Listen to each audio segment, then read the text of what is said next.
তথ্যসূত্র সারগাছির স্মৃতি স্বামী সুইদানন্দ মহারাজের লেখা থেকে।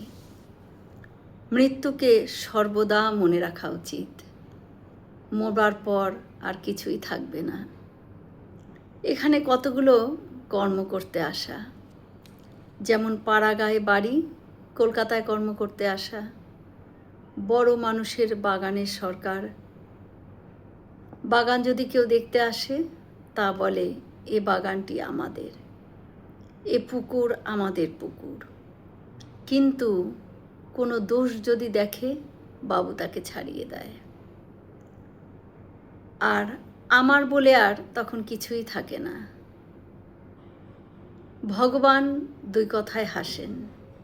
কবিরাজ যখন রোগীকে বলেন, মা ভয় করো না, আমি তোমার ছেলেকে ভালো করে দেব।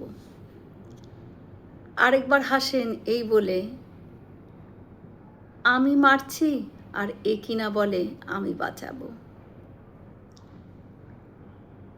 তারপর যখন দুই ভাই দড়ি ফেলে, এ জায়গা আমার আর ও জায়গায় আমার, এই করে ঝগড়া করে, তখনও ঠাকুর হাসেন এই মনে করে যে আমার জগৎ ব্রহ্মাণ্ড সব কিছু, কিন্তু ওরা বলছে এ জায়গা আমার আর ও জায়গা তোমার।